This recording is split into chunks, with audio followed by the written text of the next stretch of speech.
양아 봐줘줘. 야, 봐줘줘.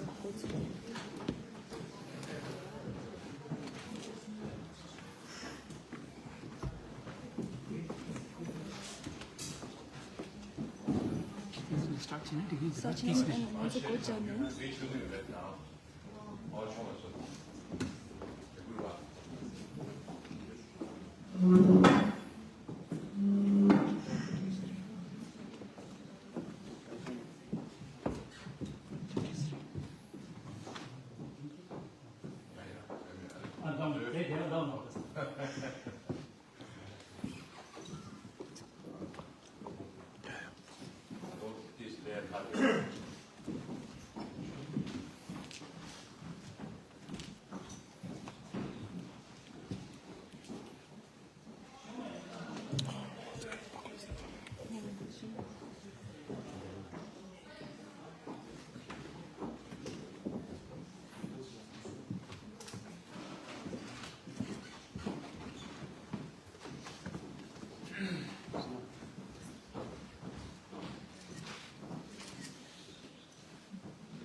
Good afternoon, everyone. We are honored to host Sikyong Penp Tsering here today. He is the democratically elected leader of the Tibetan government in exile. He became our Sikyong in 2021. However, prior to this, he has dedicated over 20 years of his life working in the Central Tibetan administration. We are very privileged to have him speak to us today. Without further ado, Sikyong Penp Tsering, please.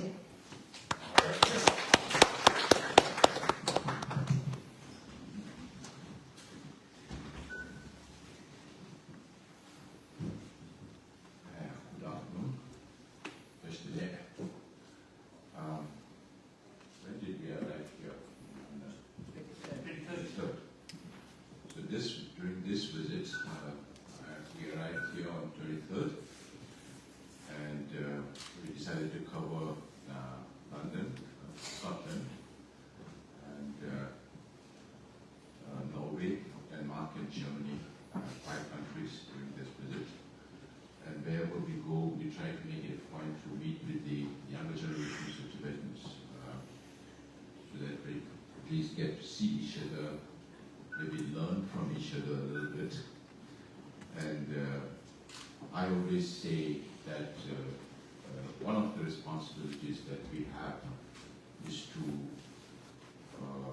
make sure that we have the younger generations of Tibetans who will be encouraged to take up the future leadership of the Tibetan movement. So those who came from Tibet in 1959, 60s, that generation has taken over the responsibility for a very, very long time. And as you know, many Tibetans who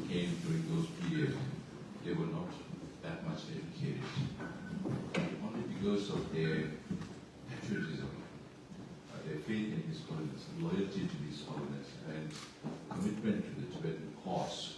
They worked very, very hard.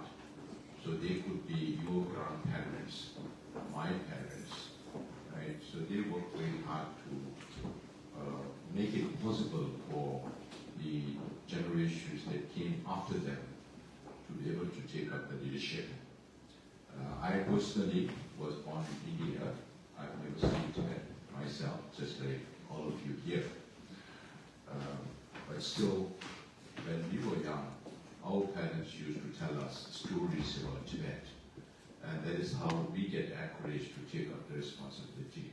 And that is also the reason why I'm here as Sikyong today.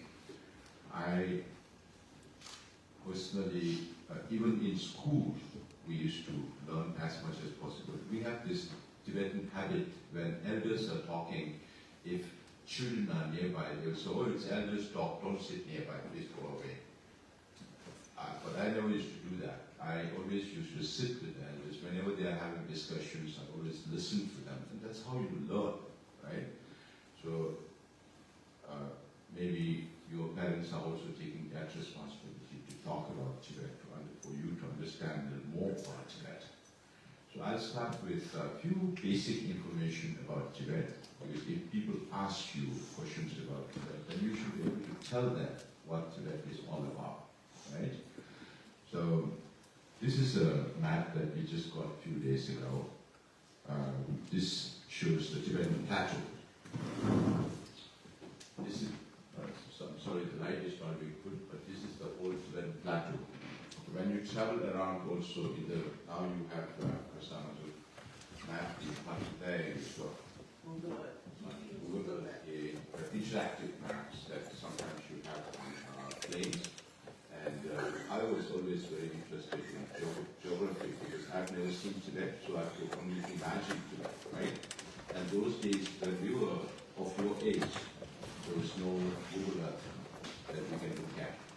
Now you have more facilities. So if you ask your parents as to where your father or the grandfather came from Tibet, or your grandmother, which part of Tibet they came from, it will be interesting for you to know your antecedents as to where your mother, father, where your grandfathers came from. So for that, you will have to look at the map. That's the only thing we can do. Maybe when you grow up a little bit, if you get easier to go to China, and also if you're fortunate enough to go to Tibet, then you'll see for yourself. But till such a time, to understand Tibet, the map is the only thing that we can refer to. So this is the Tibetan plateau.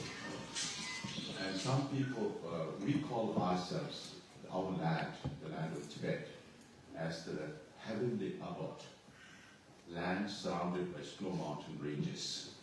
Now why is it called heavenly abode, land surrounded by snow mountain ranges? Because we have on the south, the most highest mountains in the world, as the Himalayan ranges. So in the south, we are surrounded by Himalayan ranges.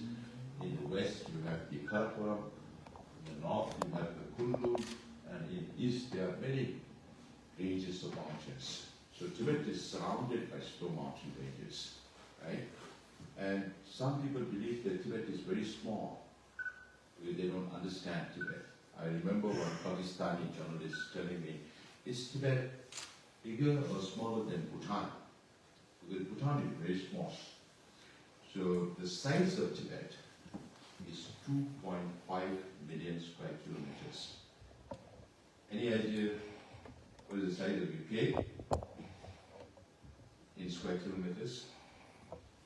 It's about 250,000. 250,000. And Tibet is 2.5. So which means,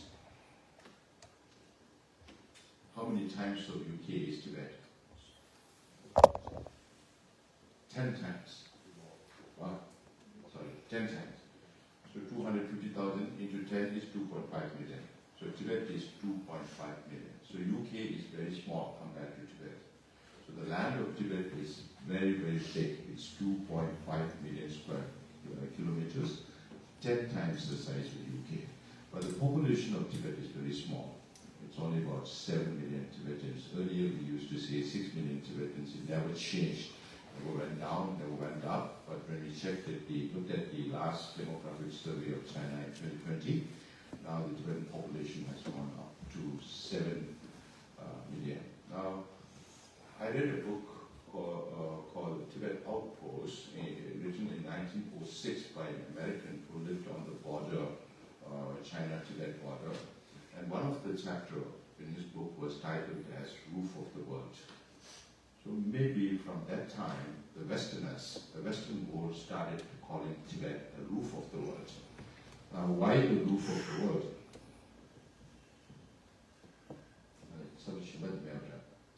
Why the roof of the world? Because you can see it's very high, right? I was speaking to Japanese students even here. Last time when we were speaking in Oxford also, I was asking the Japanese students, which is the highest mountain in your country? Any idea which is the highest mountain in Japan? It's Mount Fuji. Mount Fuji. And the altitude of Mount Fuji is about 3,700 meters above sea level, which is equivalent to about 12,000 feet above sea level, meters feet. Okay? So then I told them, your highest mountain is like base camp in Tibet, because you still have to climb so much more, because Tibet is very high. That is why they call Tibet the roof of the world. And then you have Asians who call Tibet the water tower of Asia. Now why Tibet is the water tower of Asia? Because you have all these rivers. This is India, this is Pakistan.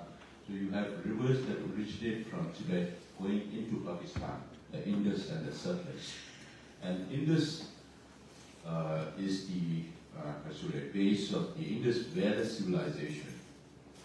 So it's a very important river in Pakistan. It's a lifeline for Pakistan. Then you have rivers that come into India, like the Ganges or the Kanali. And there are rivers that come into Nepal. So Tibetan river like the Yalung Tsampo, which is the Brahmaputra, goes into India and into Bangladesh. Then you have the Irrawaddy and the Salween going into Burma. Then you have the Mekong that originates from Tibet and goes into Burma, Laos, Cambodia, Thailand, and Vietnam. Then you have these two major rivers, the Yellow and the Yangtze, that goes into China. These are the two lifelines of China.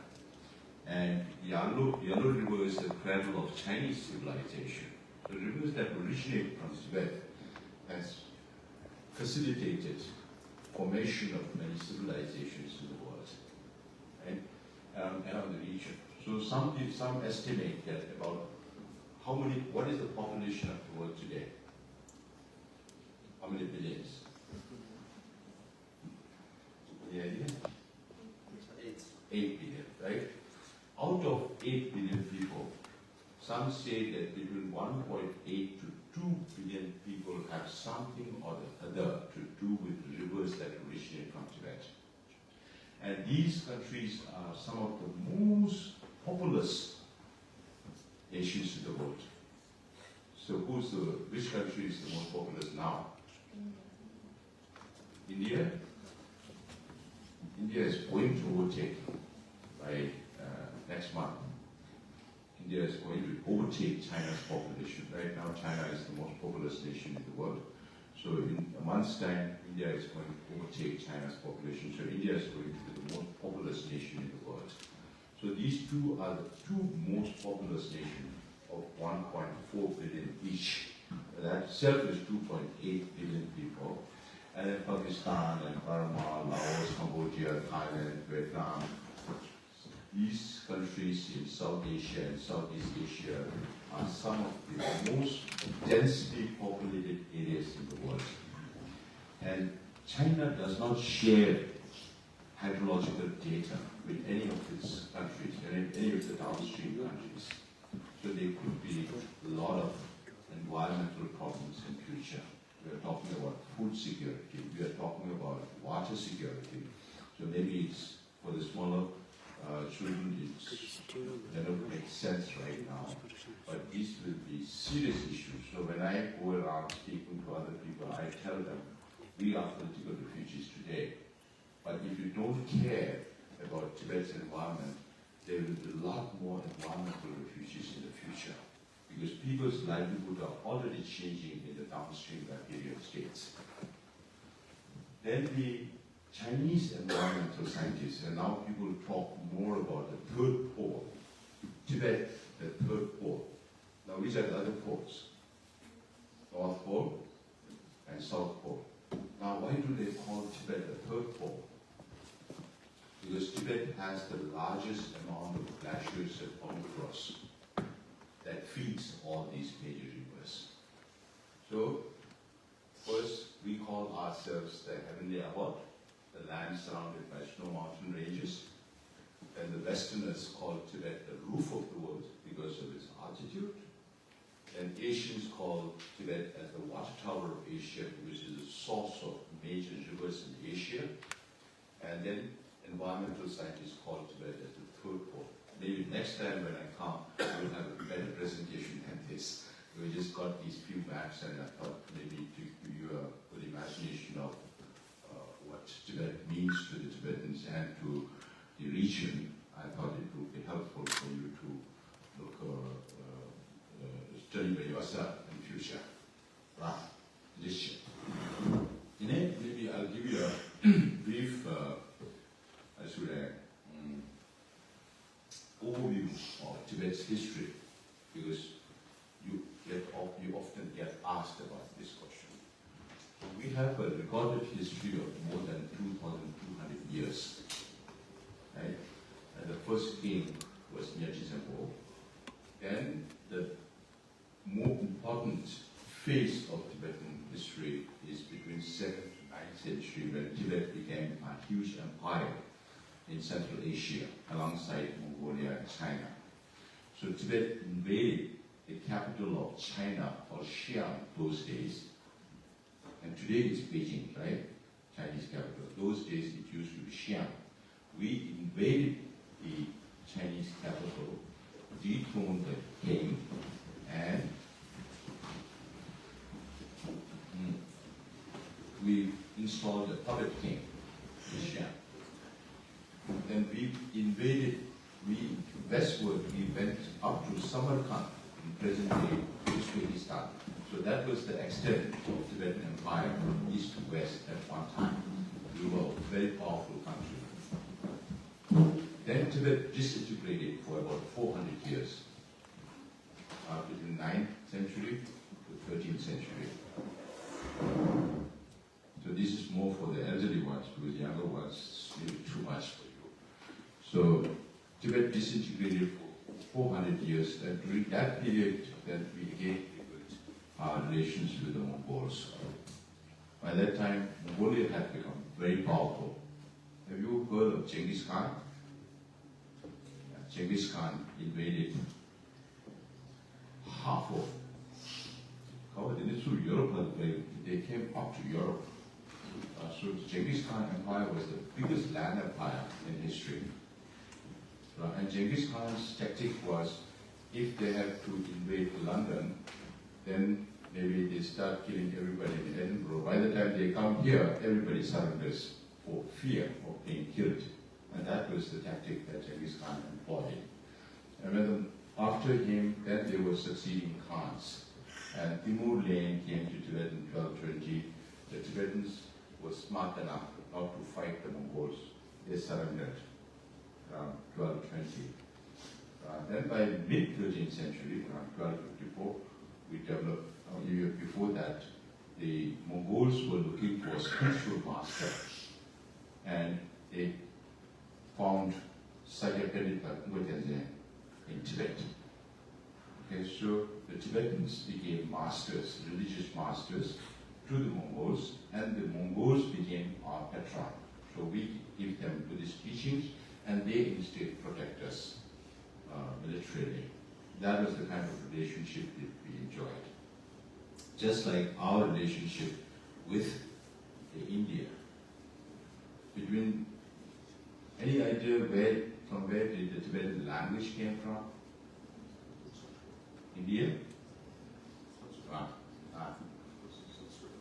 Sanskrit. It's some say Brahmi Gupta script, so it originally came from India. The Tibetan alphabet, if you're studying in the weekend classes, ka, ka, ka, ma, cha, cha, cha, ya. In Hindi, it's ka, ka, ka, ga, ma. There's one more consonant. Cha, cha, cha, ja, ya. So otherwise, very similar.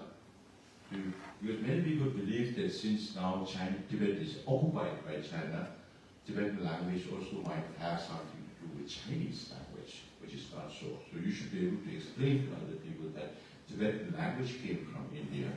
Buddhism also came from India to Tibet, not from China.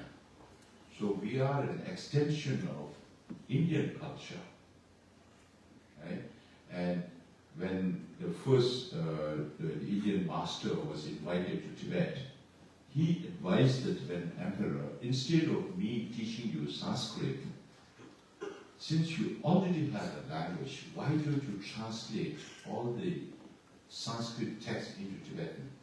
So it's 8th century, we must have had the biggest transliteration house in the world. We translated all available Sanskrit Buddhist texts into Tibetan. So today we are a repository of one of the most important ancient wisdom of India. And we are proud to be looking after this important branch of Indian wisdom. And His Holiness personifies that.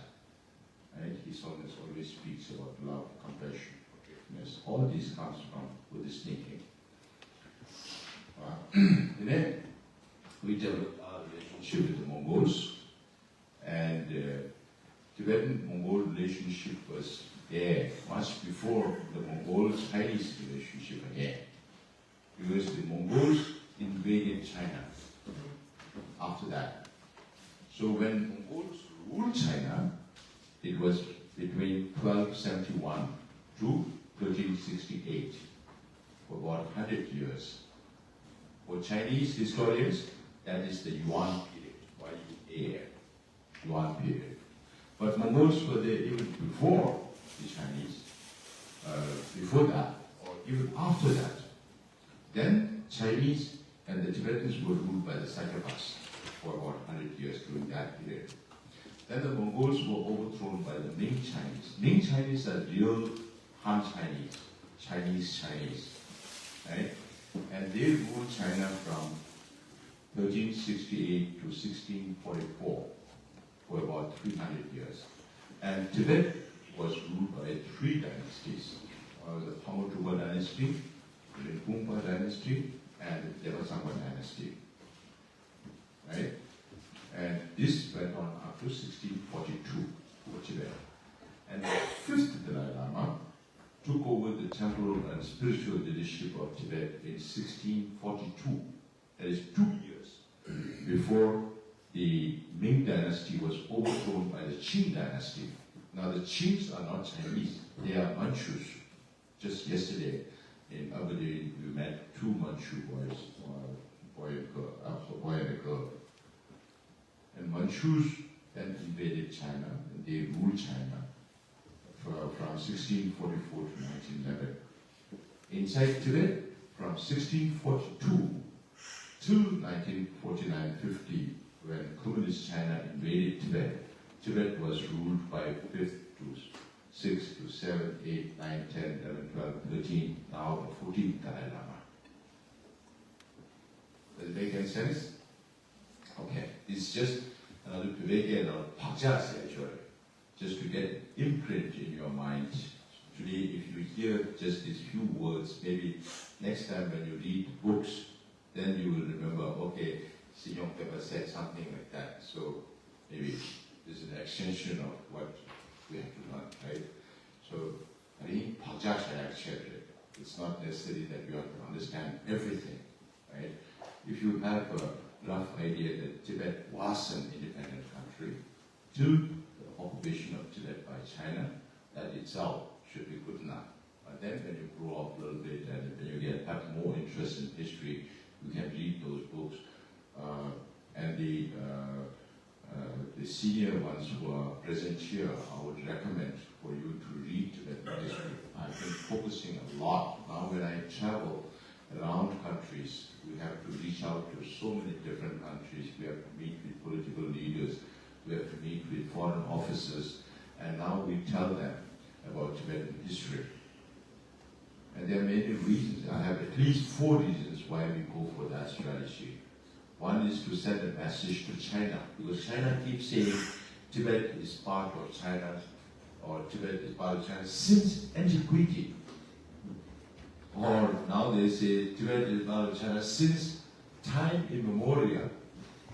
We don't know what that time immemorial is, or what that antiquity is, because earlier they used to say Tibet became part of China in 7th century, or 8th century, or 7th century, and then they said Tibet became part of 13th century, Tibet became part of China in 18th century, and they couldn't prove it. Right? Now they go back to Tibet was part of China since time immemorial and antiquity. Doesn't make any sense. So we should be able to tell the Chinese, we should be able to tell ourselves, inform ourselves, and we should be able to tell the international community what Tibet's history is. So if, because of my talk to you today, because of our meeting today, if some of you read Tibet's history, and the book I would recommend is by Michael Van Wall van Praag and his partner, Nick Woltius, called Tibet Brief 2020. Tibet Brief 2020. You'll remember that name? Okay. Buy that book, read that book, and you will be informed of Tibetan history. Then you can refer to many other books, right? And now in a few months' time, another book will also come out, because this book written by Michael, he, unfortunately, much of the Western world depend on China for Asian history. And Chinese version of Asian history is not the real history. It's fabricated in many ways.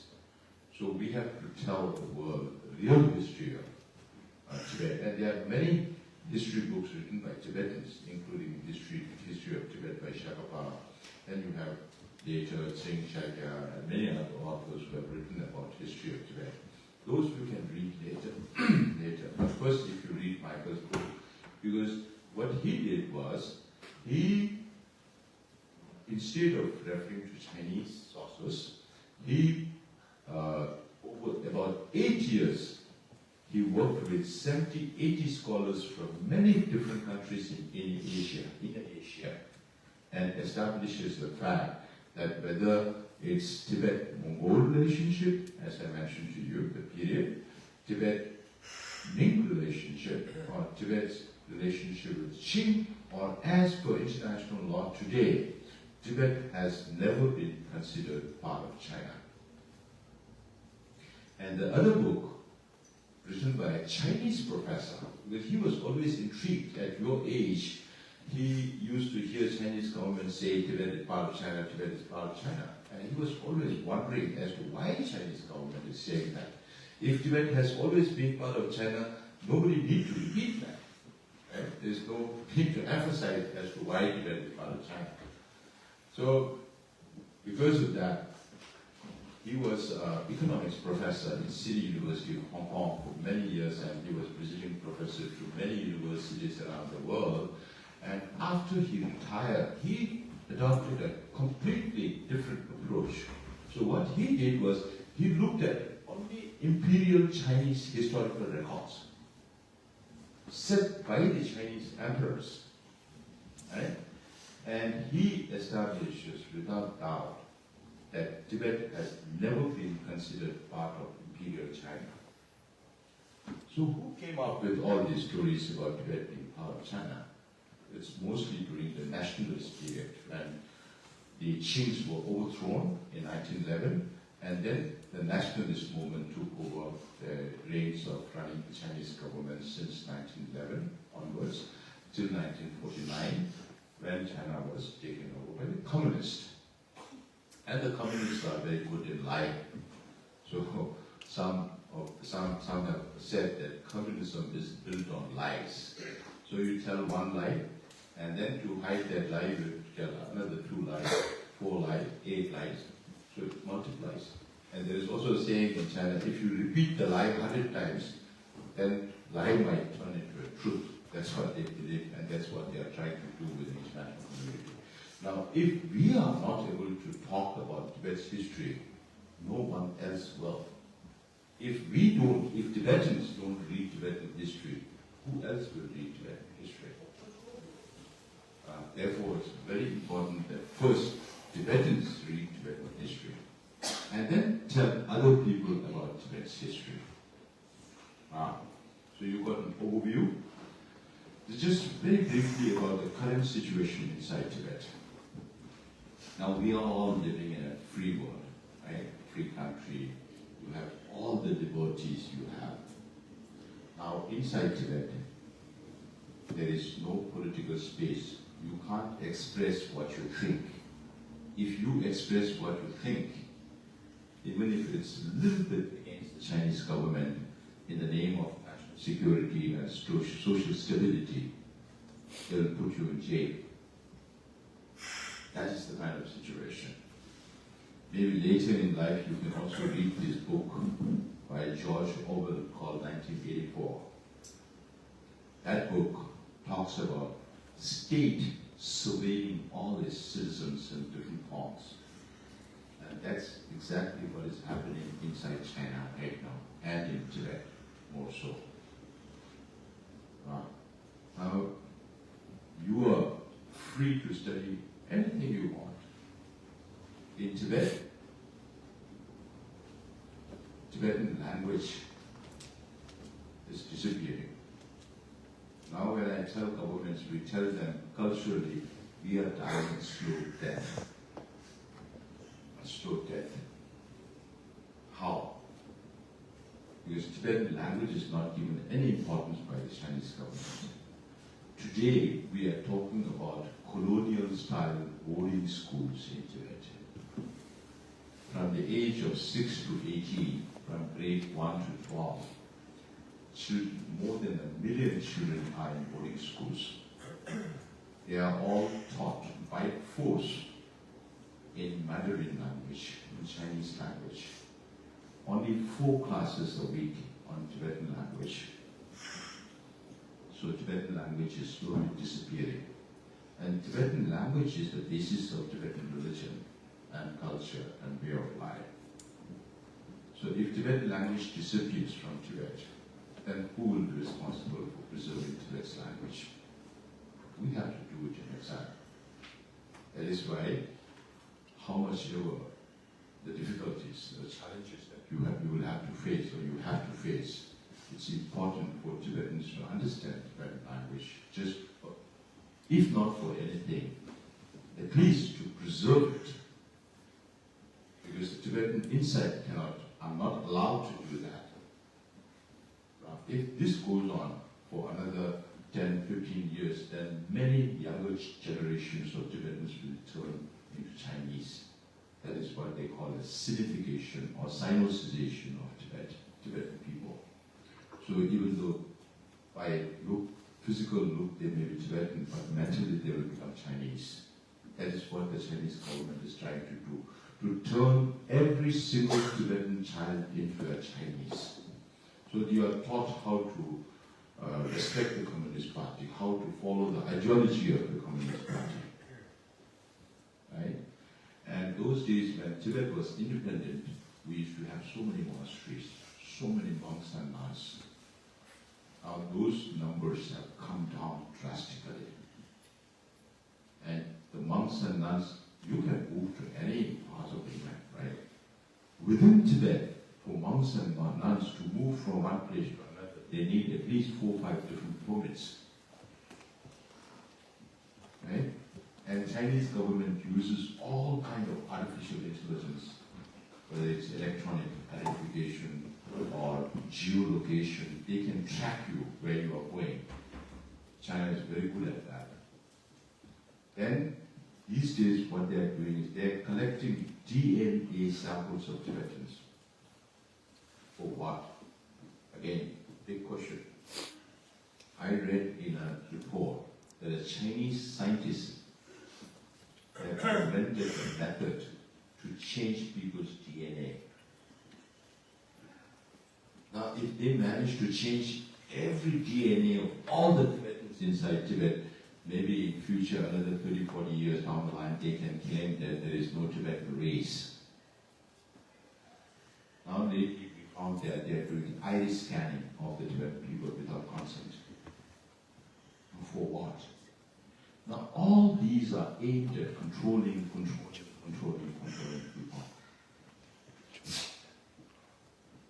Now, all the monasteries which used to be managed by monks and nuns today are managed by security agencies of the Chinese government. And there is one office which creates problem amongst the nationalities, so that is the United Workfront Department, who also runs all these Confucius institutions that you see in some of the universities. In Aberdeen University, where I spoke yesterday, also they have a Confucius institution. So the situation inside is very difficult. The identity of our own people are being erased from this.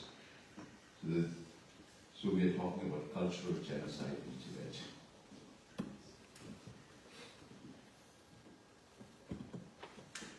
And the environmental importance of Tibet, I already mentioned a bit. So that has maybe sufficed with that. So let's try to make it a little interactive after this. If there's anything that you would like to know, I'll be happy to respond. But then in exile, our biggest family is Dharamsala. How many have you been in Dharamsala?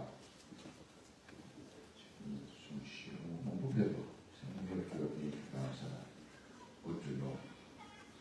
So when you come to Dharamsala, then you have to come and see our offices. You should come as if this belongs to us. Dharamsala does not belong to me just because I am Sikyong. I am there for only a limited period because people have chosen me to do the job. Right? It belongs to all of us, every single Tibetan, whether you are British national or US national. At least this life, you cannot change your bone and blood and,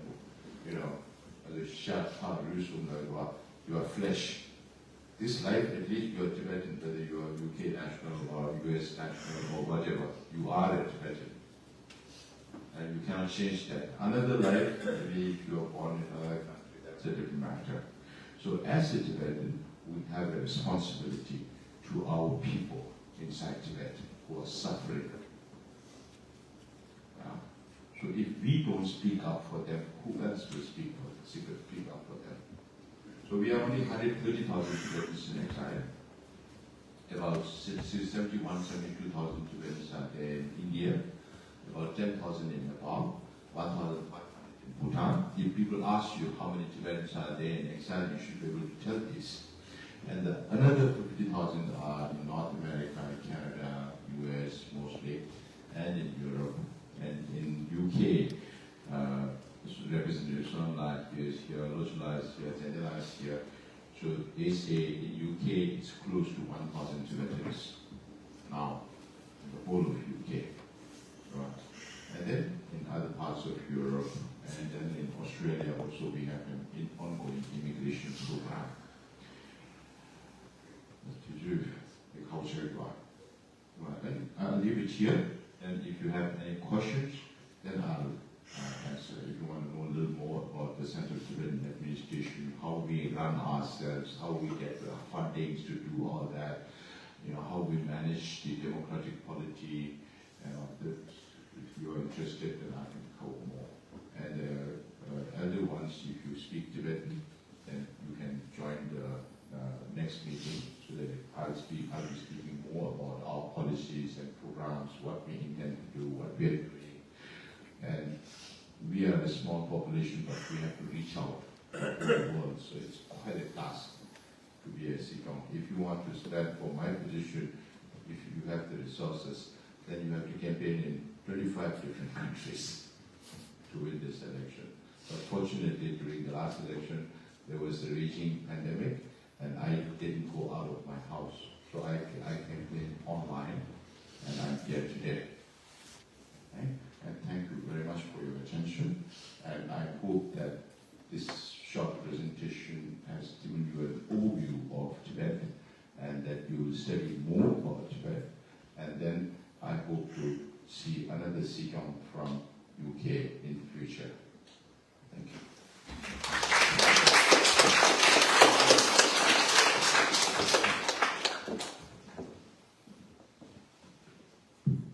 Thank you, Sikyong, for your very clear explanation of Tibetan culture, Tibetan history, and the current political situation in Tibet.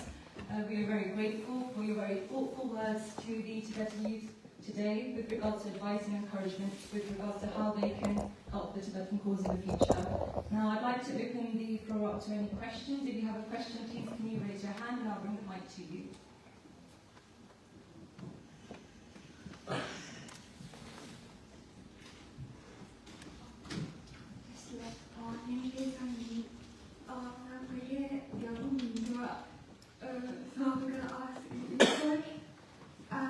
I just want to ask, what's your favorite part, like being a Sikyong? Like, what do you enjoy most about your job?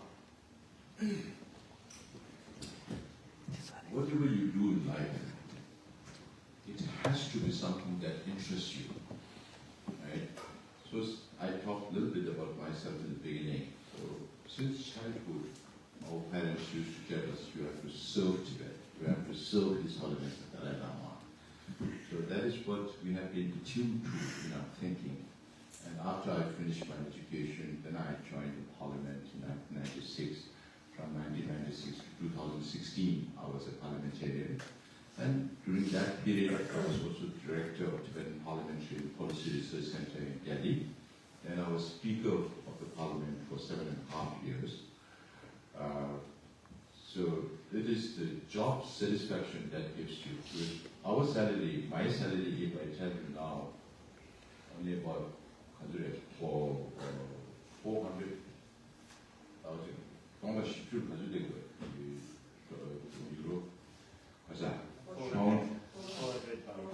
Pound, per month. Wow, that is my salary. 400 pounds. Will you be willing to come to Dharamsala to work for 400 pounds a month salary? We are not there for salary. We are not there for money. Right? We are there to work. It's not just me. All the people in Dharamsala who are working for the Central Tibetan Administration, officially, unofficially, those who are working in non-governmental organizations in the Central Tibetan Administration, we are all there for our people. Right? And since we are not working for money, it is the job satisfaction that gives you the happiness that you're looking for. So, despite all the challenges that you have, I have to think, my mind is always working round the clock. Yeah, but if when you go to sleep, if you think that you have did something well today, something beneficial for today, that is what gives us satisfaction. That is what keeps us pushing. So I am committed to commit this whole life for the cause of Tibet in different capacities. So I've been a parliamentarian, I was representing His Holiness in Washington, D.C., now I'm the Sikyong. So this is the highest post for Tibetan after His Holiness devolved his political and administrative responsibilities. So for me, what gives me satisfaction is that I'm able to do something back to my people, to my country. That's what gives me satisfaction. And I remember I requested Professor Ramsandam Rinpoche to give a talk to youngsters. And he spoke for about 1 hour on the responsibility of Tibetan youth towards that movement. And what did Samdam Rinpoche speak about? 2 words. The Tibetan word lengye, which is the equivalent in English responsibility. When we say lengye in Tibetan, it is something that comes out of you, within you. nobody is asking you to do. Nobody asked me to take up Tibet's responsibility. Only when I was younger, my father used to do that. But otherwise, I have to think whether it's my responsibility or not. Right? And it has to come from within. It has to be motivated by yourself. But when you look at this word, English word, responsibility, it comes from response. Right? Response is when somebody tells you to do something. So from the word itself, you can find out the differentiation of the mind behind the word. Does that make any sense? So Rinpoche explained about this for 1 hour, and then Rinpoche said, I have nothing to tell you, because I'm a Tibetan, you are also Tibetan. So who am I to tell you what your responsibility is? So you should, as a Tibetan, understand that you have a responsibility towards Tibet, towards the Tibetan people. And once you do that, then you can. It need not always be that you should be a Sikyong or minister or member of parliament or this or that. You could be serving the Tibetan community in many different ways. You could be contributing fund also. That also helps. Now you are in UK. If you make good enough money, if you support another Tibetan children in Dharamsala or anywhere who is deprived, that itself also serves a purpose that I am able to look after another Tibetan. And to look after another Tibetan, you don't have to spend that much money compared to UK's salary. Every month, if you manage to send 50 pounds also, that should be good enough to support one child, or 100 pounds.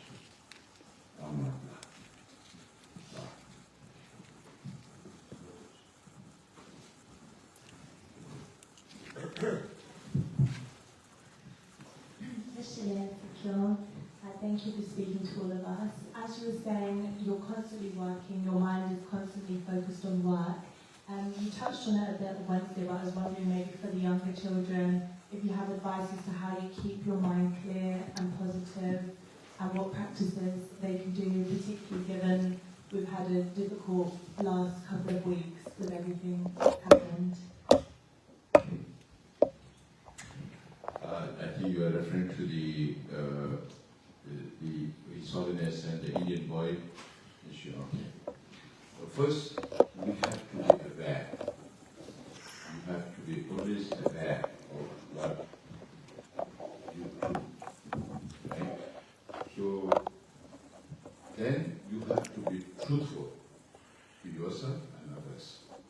If you are not truthful, then you always live under the suspicion that, okay, my mistakes somebody might find out, then you always have to live in fear about somebody finding out about your mistake or the lies that you have said or the wrong things you did.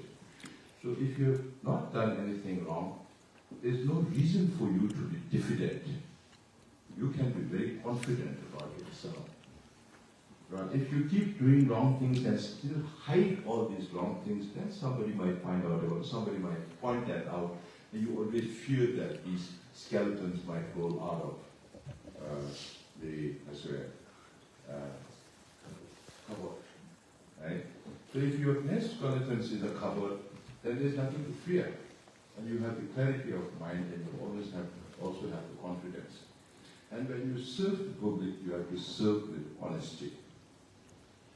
You can't lie to the people all the time. When you're working, you make mistakes. Because if only you work, you make mistakes. If you don't do anything, you don't make mistakes, right? If you make mistake, commit to it. Doesn't matter. Say sorry. There's nothing wrong with it. Everybody makes mistakes. And so if you go with these attitudes and go with a full commitment to the cause that you're working for, nobody can stop you. First, you have to be aware of your responsibilities.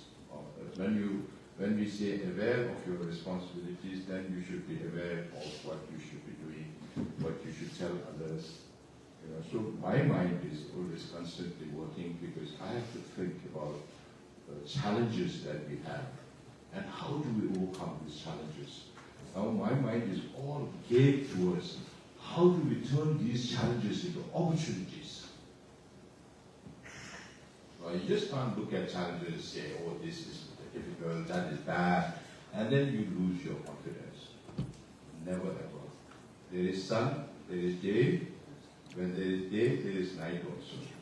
This is natural. Night, day, good, bad. So you have two sides to everything. There are multi-dimensions also. So you realize any problem,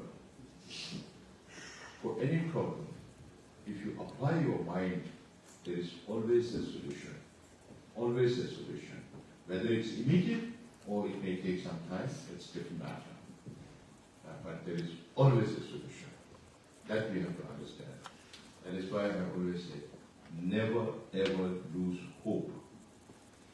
And one reason I meet with younger generation is also when you ask good questions, when you are attentive, and I feel inspired. I feel good that our future will be in good hands. Right? Okay. Oh, the recent controversy, eco-evolution. When I heard about that, this even happened after I finished a North Canada, North America tour, and I thought that was the same day I took a flight from Delhi to Dharamsala, and that even had happened. So, at that time it was not a controversy. It became controversy much later. I came to know about only on 10th of April. Right? And when I heard that, I thought this must be a small thing, because we have faith in His Holiness. We know what His Holiness means. And these small things, touching, kissing on the cheek and on the lips and all, these are sure love of His Holiness the Dalai Lama. You know, but maybe the expression "eat my tongue" went a little further. That could not be digested by the Western world. But in the Tibetan world, it's okay. And if you watch the whole video, then you will know whether this is grandfatherly love or lust. And His Holiness is 87 years old. Throughout his life, he has been working for the welfare of humanity. So there is no doubt in our mind that His Holiness has no bad intentions at all. That we are sure. You know, so there was no need for fear.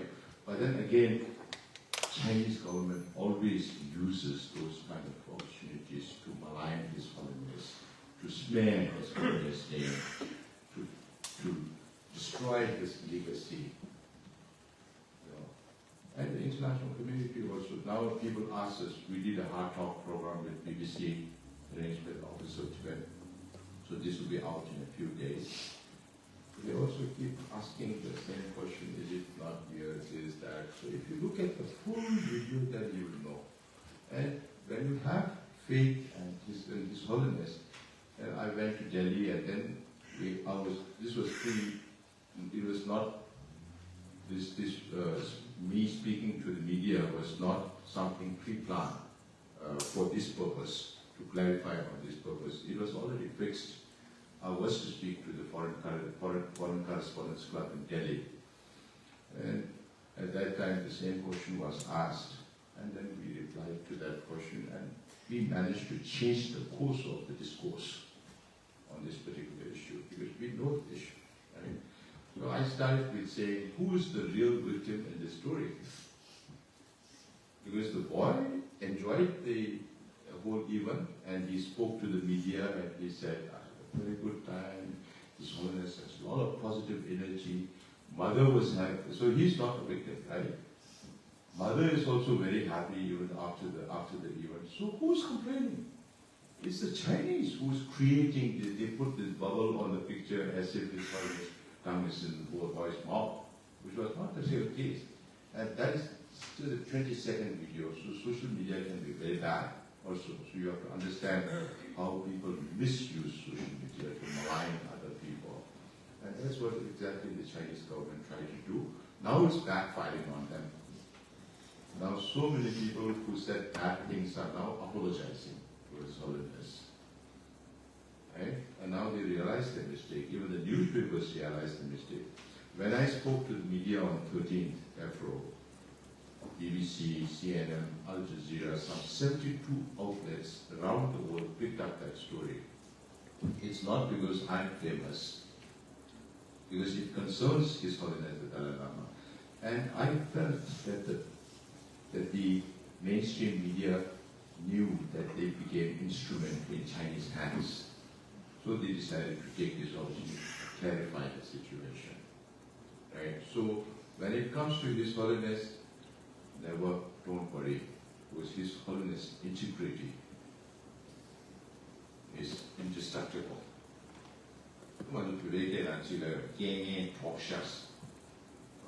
So we look at the brighter side. Now, even after all this, His Holiness addressed the International Buddhist Conference, and I fear that was the objective of the Chinese government, for His Holiness to be disinvited from the Global Buddhist Summit, which is one of the biggest conferences of Buddhists internationally. But they didn't succeed. His Holiness spoke there, everybody loved him. Now you've seen His Holiness being honored with Magsaysay Award by the Philippines. All this will keep on going. There was a small cloud. Even if there is a shadow, it will also clear. And His Holiness will outshine more. That we can be very sure about.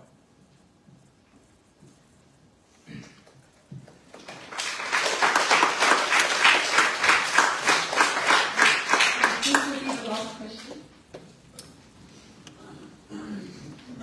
Kristen, I think both the questions, and then I will try to keep it as short as possible. Kristen, 님이 라디오 주니 아니 예지와 방법이 So I read recently after the scandal with His Holiness the Dalai Lama about saying that it was linking closely to China's claim that all Tibet, before they invaded, that 98% of Tibetan population was enslaved in serfdom. And I just wanted to ask about what your opinion is on China's claim about that. They helped China, helped Tibet, and that all Tibet was backwards and needed China to liberate it.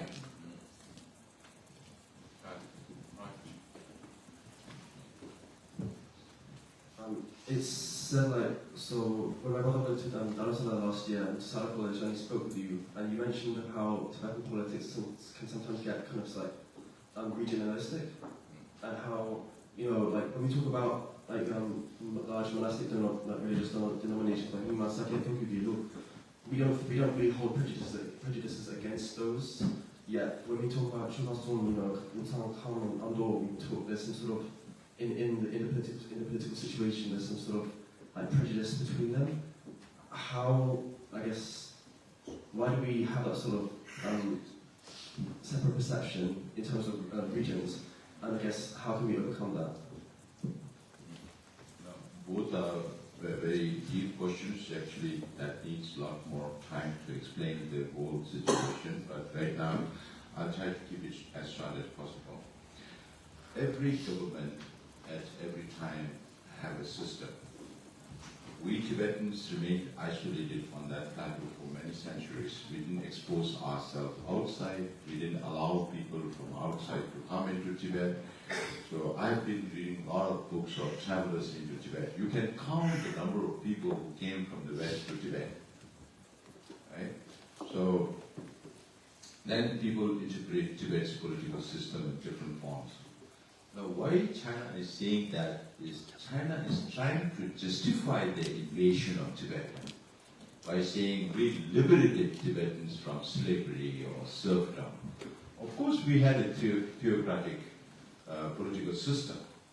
We can't deny that. They were estate owners, they were laborers, and all that. But it's not similar to the Middle World, Europe, slavery and all that, or the slavery in America, where you sell people, you have people in chains and all that. We were not there in Tibet. Tibetans are Buddhists. Maybe it was difficult for people at the lower level. Yes. The system may not be perfect. Yes. But every system has, every country, every region in this world has gone through different phases in history. Now, how can China be better?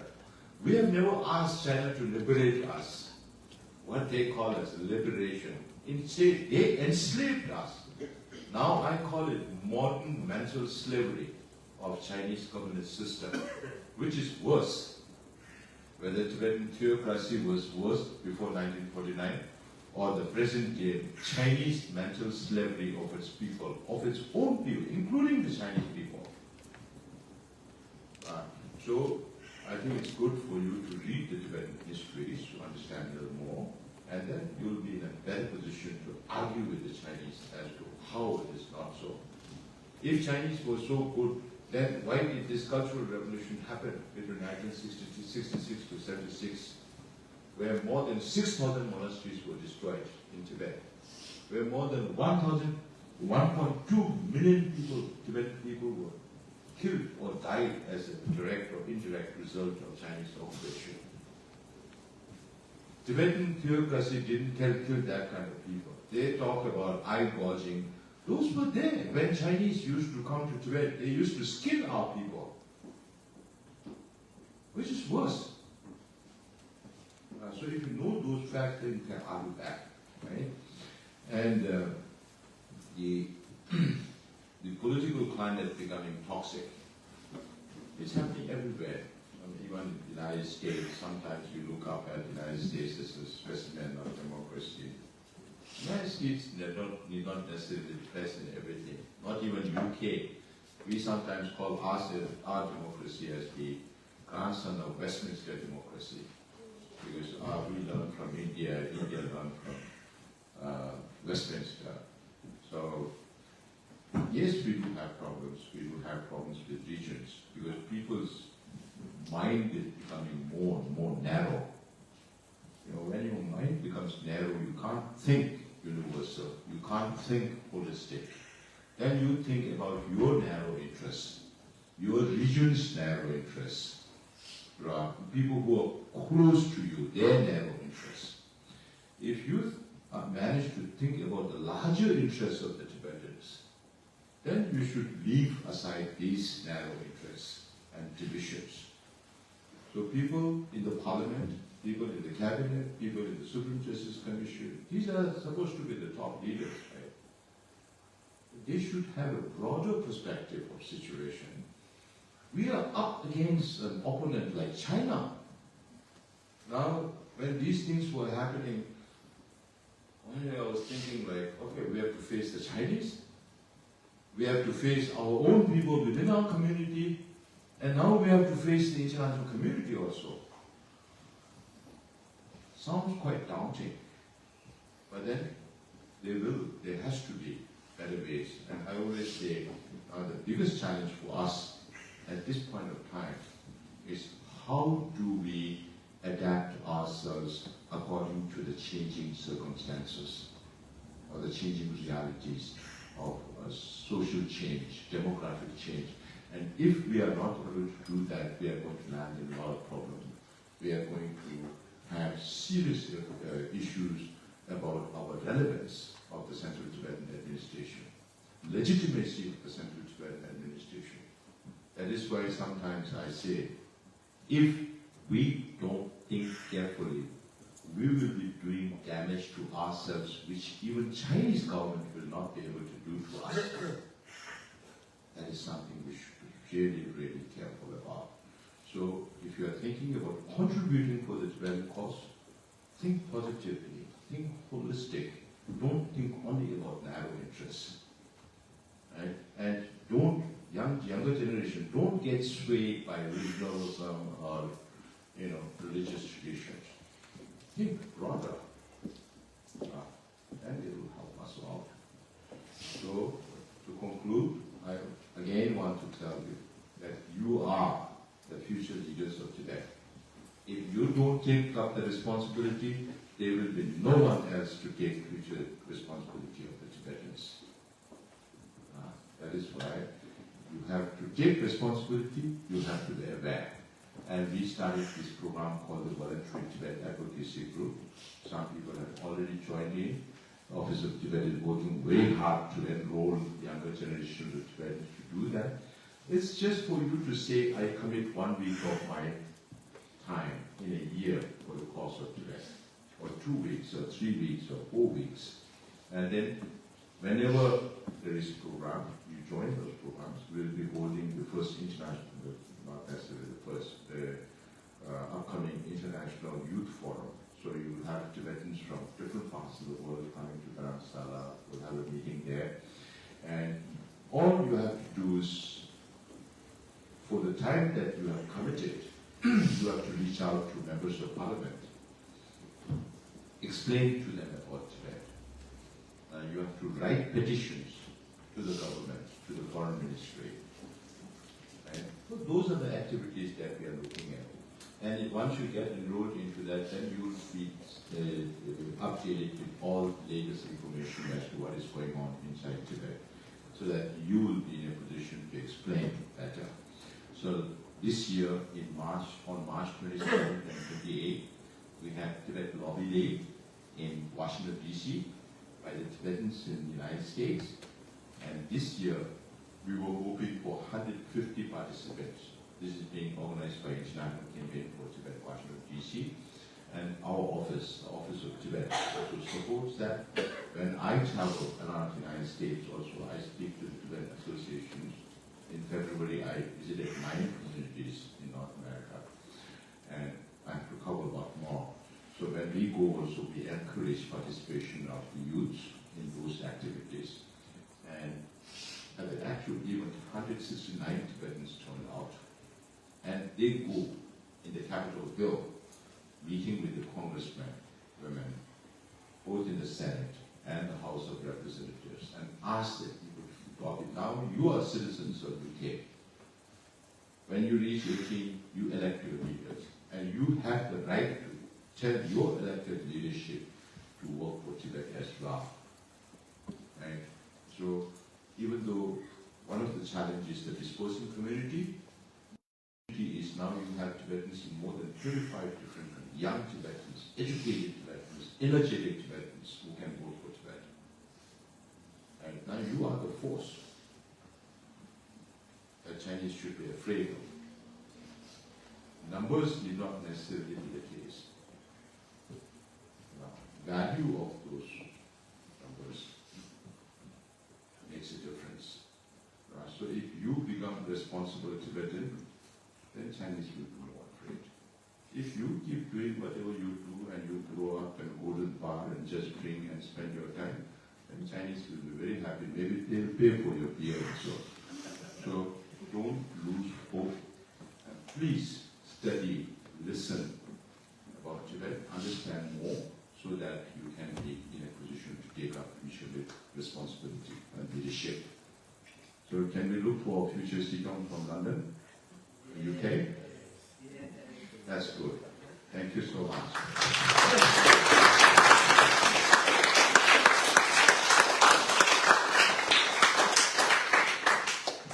Thank you, Sikyong, for giving us this opportunity to engage and learn from you today. The main event will soon be starting, but before it starts, can I humbly request you to take a photo with the youth here today to mark this memorable occasion? I will take my chair. You can take pictures.